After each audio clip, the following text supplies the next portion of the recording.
হসপিটালের দিকে তাকাইয়া দেখো মায়ের কত আত্মচিৎকার, বাবার কত আত্মচিৎকার, সন্তানের মায়ায় বুকটা ফাইটা যায়। ও যুবক ভাই, মাত্র কয়েক মিনিটের ভিতরে কত মানুষ দুনিয়ার থেকে বিদায় নিল, কত মানুষ হসপিটালে কাতরাইতেছে মৃত্যুর সাথে, মৃত্যুর শরণাপন্ন ছটফট করতেছে। দেখে চোখের পানি ধরে রাখতে পারলাম না। ছোট বাচ্চাগুলোর চামড়াগুলো খইসা খইসা খইসা খইসা পইরা যাচ্ছে। আমি চিন্তা করলাম ওই মায়ের বুকটা এখন কত হাহাকার করতেছে, যে মায়ের সন্তানটা এখন হসপিটালের বেডে কাতরাইতেছে। ওই বাবার বুকটা ফাইটা যায়, যেই বাবার সামনে ছোট বাচ্চাটা শুধু চিল্লায় আর বলে বাবা জ্বালা পড়া হয়, শরীরে বড় যন্ত্রণা, বাবা কষ্ট আর সহ্য করতে পারি না। ও কলেজের যুবক, কিসের এত বাহাদুরি, কিসের এত অহংকার? রব বলে ইদা যা আজালুহুম লা ইস্তাখিরুনা সাআতাও ওয়া লা ইস্তাকদিমুন। ইদা যা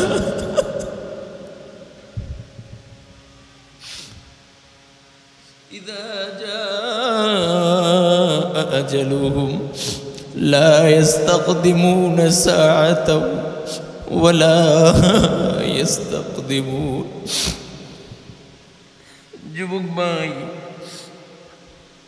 মৃত্যু নিশ্চিত বস্তু,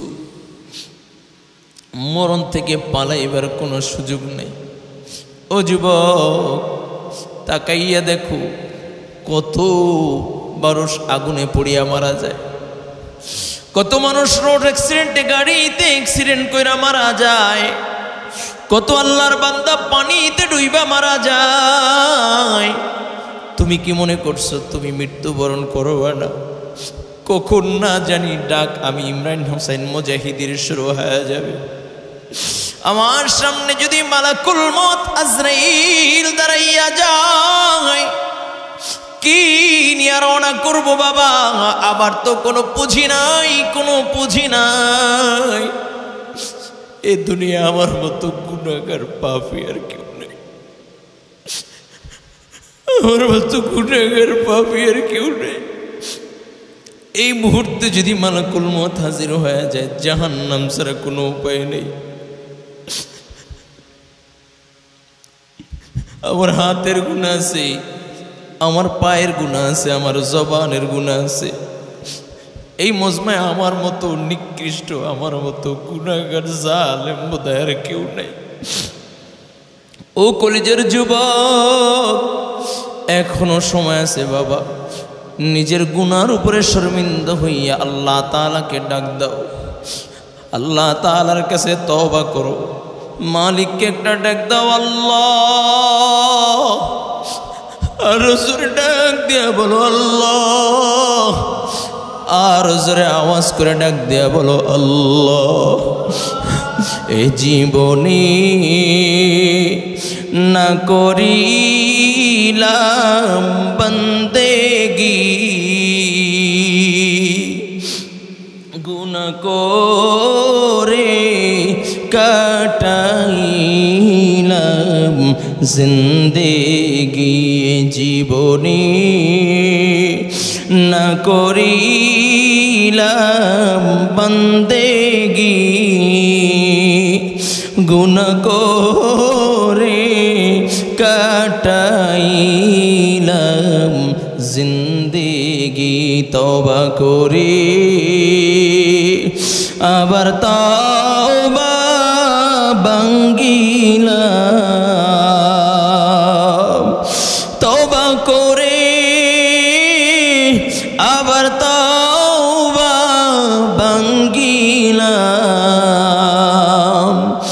অবশেষে খাঁটি তওবা করিলাম। আল্লাহ আপনি আমাদেরকে মাফ করিয়া দেন, আয় আল্লাহ আপনি আমাদেরকে মাফ করিয়া দেন। বান্দা যেদিন জাহান্নামে আল্লাহ জ্বলিবে, তোমারি অন্তরে বলো কেমনে সহিবে। আয় আল্লাহ আমার মতো গুনাহগার পাপী মজবার কেউ নাই।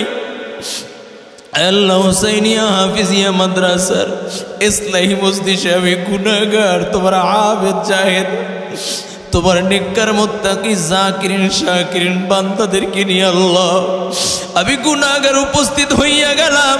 আয় আল্লাহ আমার গুনাহর দিকে না তাকাইয়া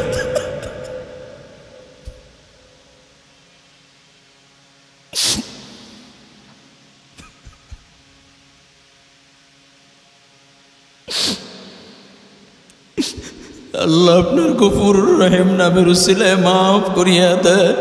আল্লাহ আপনি তো বলেছেন লা তাকনাতু মির রাহমাতিল্লাহ, লা তাকনাতু মির রাহমাতিল্লাহ। আল্লাহ আপনার গফুর রহিম নামের দিকে তাকাইয়া আল্লাহ আজকে আমরা তওবা করলাম, আর গুনাহ করব না, করব না, করব না। আয় আল্লাহ আপনি আমাদেরকে মাফ করিয়া দেন। আয় আল্লাহ আপনি আমাদেরকে মাফ করিয়া দেন। আয় আল্লাহ আলেমদেরকে নিয়ে হাফেজ মৌলানা আলেমদেরকে নিয়ে আমি গুনাহগার উপস্থিত হয়েছি। আল্লাহ আপনি আমাদেরকে মাফ করিয়া দেন।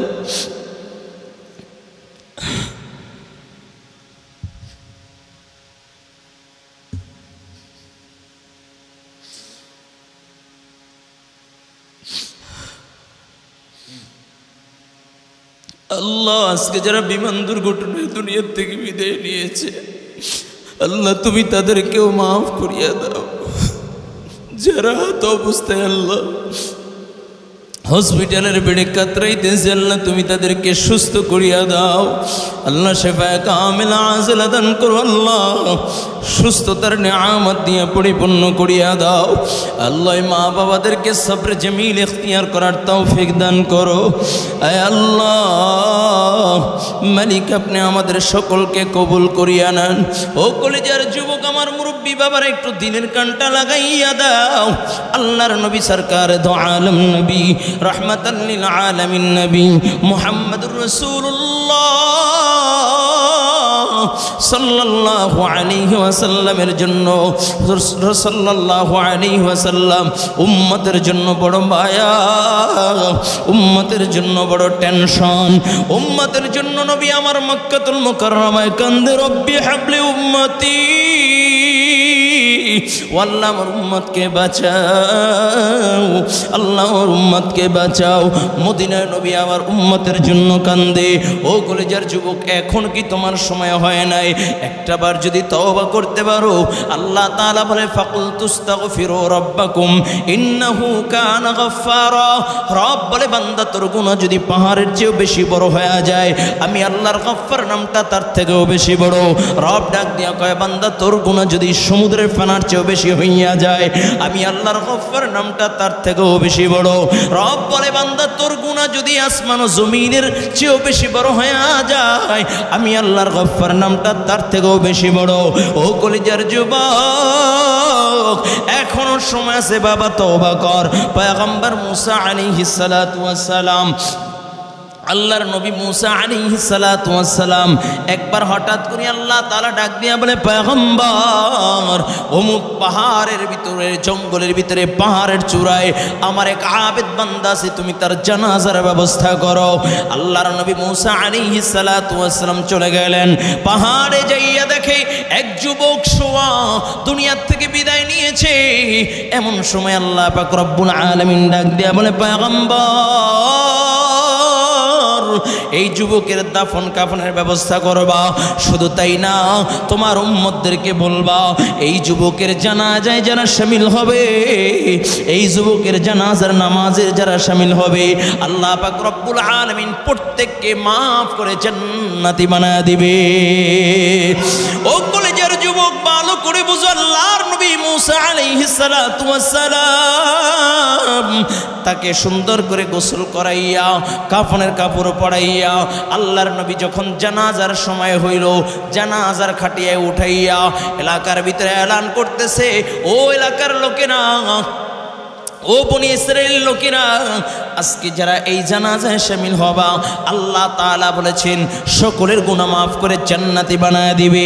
দলে দলে দলে দলে মানুষ জানাজায় শামিল হইয়া যায়। সবাই জানাজার নামাজ পড়িয়া পয়গম্বরকে ডাক দেয়া বলে, পয়গম্বর, যেই লোকের জানাজা পড়িয়া গুনাহ মাফ হয়ে যায়, যেই লোকের জানাজা পড়লে জান্নাতি হওয়া যায়, তার চেহারাটা একটা বার দেখতে চাই। আল্লাহর নবী মুসা আলাইহিস সালাতু ওয়াস সালাম চেহারার থেকে কাপড়টা সরাইয়া সকলকে দেখার সুযোগ করে দিলেন। সকলেই দেখে আর আশ্চর্য হইয়া যায়। ডাক দেয়া বলে, পয়গম্বর,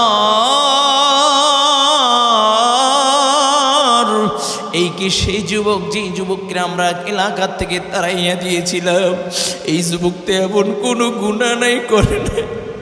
এই যুবকের ভিতরে এই যুবক জিনা করেছে, সুদের গুনাহ আছে, এমন কোনো অন্যায় নাই করে নাই। এলাকার লোক তাড়াইয়া দিয়েছে, বাবা তাড়াইয়া দিয়েছে, মা তাড়াইয়া দিয়েছে। ও পয়গম্বর, তার জানাজা পড়লে আবার কিভাবে জান্নাতি হওয়া যায়? আল্লাহর নবী মুসা ডাক দিয়া বলে, আল্লাহ, তুমি একটু বলে দাও, ওগো মালিক, এই বান্দাটা কিভাবে তার জানাজা পড়লে সবাই জান্নাতি হবে? আল্লাহ ডাক দিয়া বলে, পয়গম্বর, বনি ইসরাইল লোকেরা যা বলছে সব সত্য, তবে আমার এই বান্দা যখন পাহাড়ের চূড়ায় উঠা, যখন আমি আল্লাহকে আল্লাহ বলে ডাক দিয়েছে, আমার বান্দা যখন গুনার উপরে শর্মিন্দা হইয়া, আমার বান্দা যখন তওবা করতেছে, উঠতে উঠতে উঠতে উঠতে পাহাড়ের চূড়ায় উঠা ডাক দেয়া বলে, আল্লাহ, এর থেকে যদি আর উঁচে ওঠা যাইতো তা আমি উঠতাম। আয় আল্লাহ, আমাকে সবাই তাড়ায় দিয়েছে, আমার মা আমাকে তাড়ায় দিয়েছে, আমার বাবা আমাকে তাড়ায় দিয়েছে, আমার আত্মীয় স্বজন আমাকে তাড়ায় দিয়েছে। আল্লাহ, তুমি আমাকে তোমার রহমত থেকে তাড়াইয়া দিও না। আল্লাহ, তোমার রহমত থেকে আমাকে নিরাশ কইরো না। ও পয়গম্বর, আমার বান্দাটা বলে এরকম শুধু সারাক্ষণ কান্নাই করতো, কান্নাই করতো, কান্নাই করতো। আমি আল্লাহর চোখের পানি এত পছন্দ করেছি, আমি আল্লাহ ওর জীবনের সব গুনাহগুলো মাফ করে জান্নাতি বানায় দিয়েছি। শুধু তাই না রে পয়গম্বর, যেই এলাকার লোকেরা তাড়ায়া দিয়েছে, আমি আল্লাহ তাদের সামনে ওকে সম্মানিত করে দিলাম। এই জন্য যুবক ভাই, এখনো সময় আছে, হাতে ধরি পায়ে ধরি আল্লাহ তাআলার কাছে তওবা করো, আল্লাহ তাআলার কাছে কান্নাকাটি করো। ও যুবক, এখনো সময় আছে, আল্লাহকে ডাক দাও। আল্লাহ, তুমি যত, তোমার গুনাহ যত বড়ই হোক না কেন, আল্লাহ তাআলাকে যখন বান্দা একটা ডাক দিয়া বলে আল্লাহ, সাথে সাথে দুইটা ফোঁটা চোখের পানি যদি ছেড়ে দিতে পারো, আল্লাহ তাআলা অতীতের সব গুনাহগুলো মাফ করিয়া দিবে।